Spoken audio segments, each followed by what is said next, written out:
Hello my sweetest friends, how have you been? Welcome to Learn English Online with Krishna. Learn English Online with Krishna में आपका स्वागत है दोस्तों कई बार कोई ऐसी बात होती है जिसको सुन करके या कोई ऐसा नज़ारा होता है जिसको देख करके या कोई ऐसी बिल्डिंग है जिसकी खूबसूरती को देख करके हम अवाक रह जाते हैं या हमारे मुंह से आवाज़ नहीं निकलती, हम स्तब्ध रह जाते हैं। दोस्तों अवाक, स्तब्ध, इन शब्दों को इंग्लिश में क्या बोलते हैं और ऐसे कितने शब्द हैं जिनकी ये मीनिंग होती है। आज की क्लास में हम यही सीखने वाले हैं दोस्तों। बहुत ही इन्फॉर्मेटिव, काफ़ी इंटरेस्टिंग क्लास है आपके लिए, कंपेरेटिव एग्ज़ाम के लिहाज से भी और स्पोकन इंग्लिश के लिहाज से भी, इंग्लिश कम्युनिकेशन के लिहाज से भी ये बहुत ही कमाल की क्लास है। आपको ध्यान से पूरे वीडियो को एंड तक देखना चाहिए। आज का जो टॉपिक है दोस्तों वो है सिनोनिम्स ऑफ स्टन्ड। स्टन्ड का मीनिंग वही होता है स्तब्ध या अवाक, और इसके कितने सिनोनिम्स हैं ये हम आज सीखेंगे। सिनोनिम का अर्थ होता है समानार्थी शब्द, समान अर्थ वाले शब्द। इसको पढ़ना चाहिए दोस्तों सिनोनिम, इसको सिनोनिम नहीं पढ़ना चाहिए। शुद्ध उच्चारण सीखना बड़ा ज़रूरी है, तो इसका करेक्ट प्रोनाउंसिएशन है सिनोनिम। देखते एक एक करके सारे वर्ड सीखते हैं। पहला वर्ड जो मैंने लिखा हुआ है दोस्तों स्पेल बाउंड। स्पेल बाउंड का वही मीनिंग है जब आदमी स्तब्ध हो जाए। स्पेल का मतलब होता है जादू, जैसे किसी ने किसी के ऊपर जादू कर दिया हो और वो आदमी जड़वत खड़ा है, बिल्कुल अवाक। स्पेल बाउंड आप बोल सकते हैं I was spell bound by the beauty of that place, I was spell bound by the beauty of the Taj Mahal. उसके बाद दोस्तों अस्टॉनिश्ड, इसको भी कैसे पढ़ेंगे? इसको एस्टॉनिश्ड नहीं पढ़ना चाहिए, अस्टॉनिश्ड। ये जो डी है एंड में, इससे ट का साउंड बनेगा, उसको पढ़ेंगे astonished. I was astonished by her beauty. तो इस तरीके से यूज़ करना है। अस्टॉनिश्ड का भी वही मीनिंग है, स्तब्ध। तीसरा मीनिंग है दोस्तों स्पीचलेस। स्पीचलेस जब मुंह से आवाज़ ना निकले, तो स्पीचलेस का भी वही मीनिंग है, अवाक। जब मुंह से आपने कोई ऐसी बात सुनी, कोई नज़ारा देखा, किसी इंसान को देखा, कोई घटना ऐसी हुई कि आप स्पीचलेस रह गए, अवाक रह गए। उसके बाद दोस्तों अमेज्ड। अमेज्ड जब कि ये क्या है, अरे वाह क्या बात है, तो जब अमेज्ड रह जाए आदमी।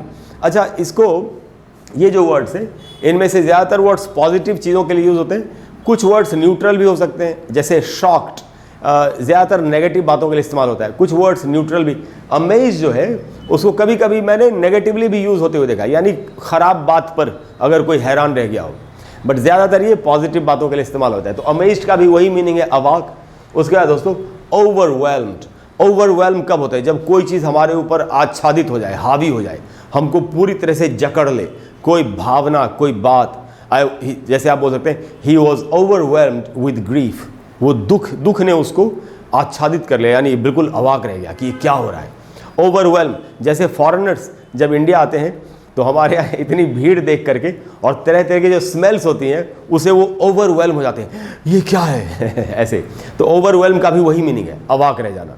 उसके बाद दोस्तों शॉक्ड, ये तो हम जानते ही हैं, शॉक रह जाना, स्तब्ध रह जाना कि ये क्या है, शॉक्ड। उसके बाद दोस्तों अस्टाउंडेड का भी वही मीनिंग, जब आदमी बिल्कुल खड़ा रह जाएगी, ये क्या है, अस्टाउंडेड। तो अस्टाउंडेड का भी सेम मीनिंग हुआ। उसके बाद दोस्तों फ्लैबरगैस्टेड।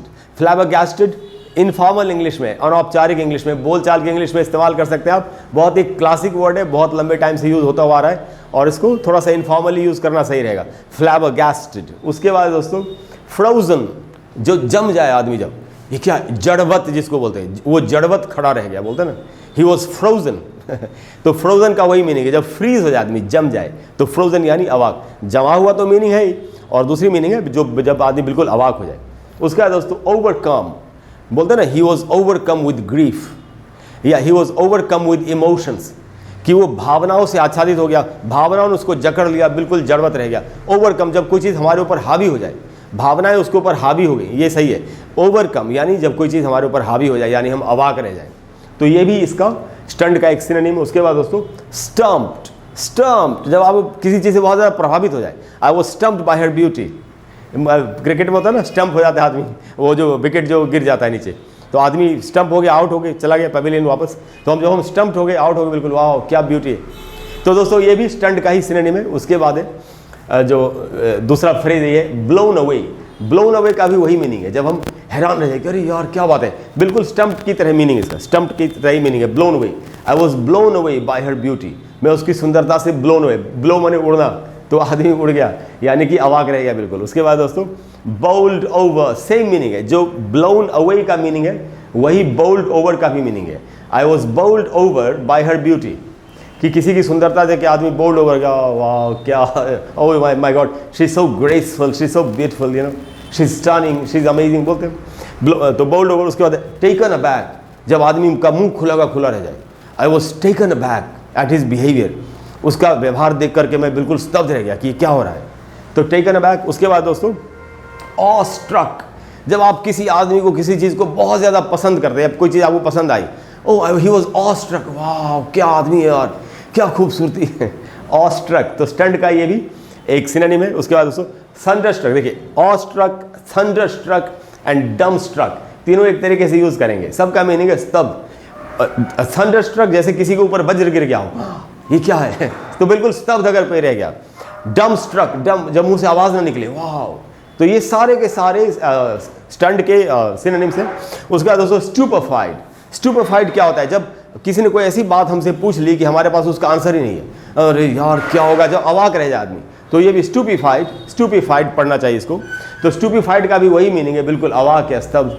और उसका दोस्तों वाइड आइड, जब आंखें चौड़ी हो जाए, वाह ये क्या है, वाइड आइड भी स्टंट का ही एक सिनोनिम है।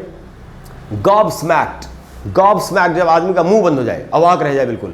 गॉब स्मैक्ड बहुत ज़्यादा इनफॉर्मल है, डेली लाइफ की डेली यूज़ की जो इंग्लिश होती है, डेली लाइफ में बोली जाने वाली इंग्लिश, उसमें इसका इस्तेमाल करना चाहिए। तो गॉब स्मैक्ड का भी वही मीनिंग है, बिल्कुल अवाक। तो स्टंट का ये भी एक सिनोनिम है। और उसके बाद at a loss of words, कहते हैं ना, I was at a loss of words, मुझे तो शब्द ही नहीं मिल रहे थे मैं क्या बोलूँ। I was at a loss for words, at a loss for words, I was at a loss for words, कि मुझे तो शब्द नहीं मिले थे मैं क्या बोलूँ। तो दोस्तों ये सारे के सारे स्टंट के सिनोनिम्स हैं। मुझे पूरी उम्मीद है कि आज की क्लास के बाद आप इनकी मीनिंग को समझ ही गए, आप इनको अपनी कम्युनिकेशन में यूज़ करेंगे और काफ़ी इफेक्टिव खूबसूरत इंग्लिश बोलने की कोशिश करेंगे। अगर आपको क्लास अच्छी लगी हो तो प्लीज़ वीडियो को लाइक करें और शेयर करें और चैनल को सब्सक्राइब करें।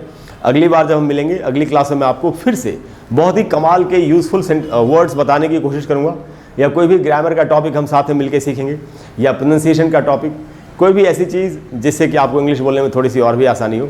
और इसके अलावा अगर कोई भी ऐसा टॉपिक है जिस पर आप चाहते हैं कि मैं आपके लिए वीडियो बना दूं, तो आप कमेंट बॉक्स में लिखिए, मुझसे मैं कोशिश करूंगा जितनी जल्दी हो सके मैं आपको उस पर एक वीडियो बना करके दे दूँ।